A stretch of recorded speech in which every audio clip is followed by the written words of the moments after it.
Yes dear student, आज के video में हम कंटिन्यूटी से रिलेटेड थ्योरम्स पढ़ेंगे। इससे पहले कंटिन्यूटी की परिभाषाएं पढ़ी थी, उसके बाद उससे रिलेटेड प्रॉब्लम की थी उससे पिछले वीडियो में। 2.1 थ्योरम पहले कर चुके हैं अपन। 2.2 में योग और गुणन वाली थ्योरम है। तो जो इम्पोर्टेंट थ्योरम अपने हैं वो है 2.3। ये 2.3 और 2.4 आज के वीडियो में दोनों प्रूव करेंगे। 2.3 में ये स्टेटमेंट है 2.3 का, यदि फलन f एक बिंदु x इक्वस टू ए पर संतत है, कोई फंक्शन f(x) यदि x इक्वस टू ए पर संतत है तो उसका मापांक फलन भी उस बिंदु पर संतत होता है, किंतु इसका विलोम सत्य नहीं है। मतलब इसका उल्टा नहीं कह सकते कि मॉड f संतत हो, तो ये बिल्कुल जरूरी नहीं है कि उसका फंक्शन f भी संतत हो। ये प्रूव करना है यहाँ पर। तो सबसे पहले तो अपन को दे रखा है कि फलन f x इक्वस टू ए पर संतत है। तो कॉची की परिभाषा से संततता की कॉची परिभाषा पढ़ी अपन ने। स्विच अचर एप्सिलॉन इज ग्रेटर देन 0 के लिए एक delta epsilon is greater than 0 इस प्रकार होगा कि मापांक f(x minus F A is less than epsilon रहेगा for all mod x minus A is less than delta. यहाँ पर डेल्टा जो है वो एप्सिलॉन का ही फलन है, कोई अलग नहीं है, लेकिन दोनों स्वैच्छिक अचर को अलग अलग शो करने के लिए एक को एप्सिलॉन से लिखा हुआ, एक को डेल्टा से लिखा हुआ। डेल्टा भी एप्सिलॉन के पदों में ही होता है। एक प्रॉपर्टी अपन जानते हैं जो लिख रखी है मैंने कि मापांक, अगर मापांक अपन लें किसका, mod x1 minus mod x2 का, तो हमेशा छोटा या बराबर होता है मापांक x माइनस x2 से, x1 माइनस x2 से। तो वही प्रॉपर्टी यहाँ पे लगाएंगे कि mod of f(x) minus mod f(a) is less than equals to रहेगा mod of f(x) minus f(a) से। इक्वेशन फर्स्ट में अपन कह रहे हैं कि मापांक f(x) माइनस f(a) एप्सिलॉन से छोटा है, और यहाँ पर ये कह रहे हैं कि mod f(x) minus mod f(a) is less than equals to mod f(x) minus f(a). तो इन दोनों समीकरणों से रिजल्ट लिख सकते हैं कि mod f(x) minus mod f(a) भी एप्सिलॉन से छोटा होगा for all x minus A is less than delta. तो कॉची की दोनों कंडीशन संतुष्ट है, इसका मतलब मॉड f(x) भी x इक्वल्स टू ए पर संतत है यहाँ पर। तो यहाँ पर f को x इक्वल्स टू ए पर संतत मान के चलें और इसके मापांक फलन को संतत किया है। आगे सिद्ध करना है कि इसका विलोम सदैव सत्य नहीं होता है। तो विलोम सदैव सत्य नहीं होता है, तो इसके लिए एक एग्जाम्पल लिया है अपन ने कि f(x) इक्वल्स टू -1 जब x इज लेस देन ए लें, एक एग्जाम्पल से बताना पड़ेगा इसको, और f(x) का मान 1 है जब x is greater then a है।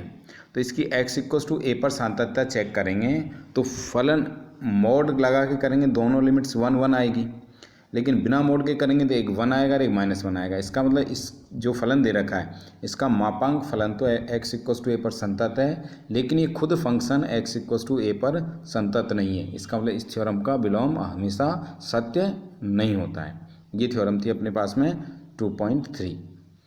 इसके बाद 2.4 है, ये भी इंपॉर्टेंट थ्योरम है, कंपोजिट फंक्शन थ्योरम है, संयुक्त फलन प्रमेय है। यदि फलन f(x) x इक्वल्स टू ए पर संतत हो तथा दूसरा फलन g(x) x equals to a पर संतत हो, तो सिद्ध ये करना है कि इन फलनों का संयुक्त फलन g(f) भी x इक्वल्स टू a पर संतत होगा। तो पहली कंडीशन वही जो थ्योरम में दे रखी है उसको लेके चलेंगे कि f(x) x equals to a पर क्या है, संतत है। तो वही कॉची परिभाषा से mod f(x) minus f(a) is less than epsilon for all x minus a is less than delta है। यहाँ पर चाहो तो f(x) माइनस f(a) को क्यों डेल्टा से छोटा लाना, तो एप्सिलॉन डेल्टा का रूप ही है, तो यहाँ जो एप्सिलॉन लिया हुआ है डेल्टा के बराबर मान लो। तो यहाँ डेल्टा ले लिया, f(x) minus f(a) is less than delta ले लिया, तो वहाँ पे mod x minus a is less than delta dash ले लिया। इनमें कन्फ्यूजन नहीं होना, रटना नहीं है कुछ भी। डेल्टा डैश इधर ले सकते हो, डेल्टा उधर ले सकते हो, दोनों को अलग अलग ले रहे हैं। अब डेफिनेशन में क्या है कि अपन को उसको f(x) पर संतत करना है, तो वहाँ पर आगे चल के डेल्टा लाना है अपन को, इसलिए एप्सिलॉन को यहाँ पर डेल्टा मान लिया है। वो आगे क्लियर समझ में आ जाएगा वहाँ डेल्टा क्यों लिया था। और एप्सिलॉन रहने दे दो तब भी गलत नहीं है, बिल्कुल सही है, उसमें भी कोई प्रॉब्लम नहीं है। डेल्टा भी यहाँ पर एप्सिलॉन का ही फलन है, एप्सिलॉन के पदों में ही लिखा जाता है, डेफिनेशन में पढ़ा है। अब आगे लेके चल रहे हैं, यदि एफ एक्स को एफ ए जो दे रखा है वो बिंदु X equal to F A दे रखा है उसको बी के बराबर माने। इसका मतलब ये हुआ कि जो जी एक्स फलन है वो वाई इक्वल टू बी पर भी क्या है, संतत है। अब एक्स पहले वाले में ले लिया तो इसमें वाई से शो कर दिया पिक्चर को, तो G Y Y equal to Y पर कैसा फलन है, संतत फलन है।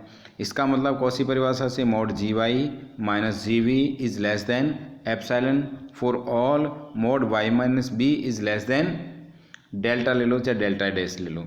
तो समीकरण 1 और 2 अपन ने लिखा है। अब समीकरण इसमें 2 में अपन y इक्वल टू जैसे एफ एक्स है अपने पास में, तो y की जगह तो एफ एक्स और b को क्या माना है एफ ए, तो वो रख देंगे यहाँ पर।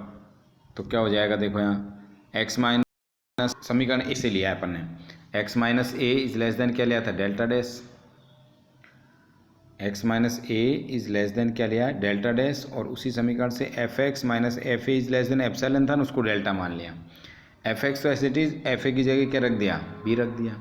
इसका मतलब एफ एक्स किसके सामीप्य में हो गया, बी माइनस डेल्टा और बी प्लस डेल्टा के सामीप्य में है, और इस बी के सामीप्य में जी जो फलन है वो संतत है। इसका मतलब G of F X minus G of F A is less than क्या हो गया एप्सिलॉन, जब x minus A is less than किससे है, डेल्टा डैश से है।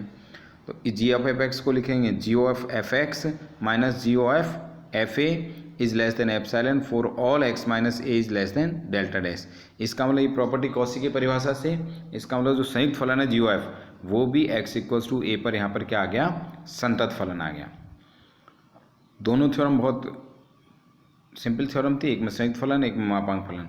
एक इससे आगे प्रमेय है 2.5 जिसका प्रूफ अपन अगले वीडियो में पढ़ेंगे, बोरल आवरक प्रमेय। उसको एक बार तुम्हें पढ़ के देखनी है, मैं स्टेटमेंट उसका बता देता हूँ। यदि फलन एफ ए बी में संतत है तो इस अंतराल को परिमित उप अंतराल मतलब छोटे छोटे अंतरालों में विभाजित किया जा सकता है, और इन छोटे छोटे उप अंतरालों में एप्सिलॉन इज ग्रेटर देन 0 के लिए mod F X one minus mod F X two हमेशा एप्सिलॉन से क्या होता है, छोटा होता है, जहाँ पर x1 और x2 एक ही उपअंतराल के दो बिंदु हैं। मतलब छोटे छोटे अंतरालों में विभाजित करें तो उपअंतराल में दो बिंदु ऐसे होंगे जहाँ पर mod F X one minus mod F X two less than epsilon होगा। तो इस तरह से इस थ्योरम का मैंने केवल आज स्टेटमेंट बताया। इंपॉर्टेंट थ्योरम है, बोरल आवरक प्रमेय, कई बार एग्जाम में पूछी गई है। एक बार तुम इसका प्रूफ पढ़ लोगे तो अगले वीडियो में इसका प्रूफ मैं बताऊंगा तुम्हें। ठीक है, मेरे हिसाब से तीनों थ्योरम क्लियर होगी। कोई डाउट हो तो मुझे सेंड कर सकते हो।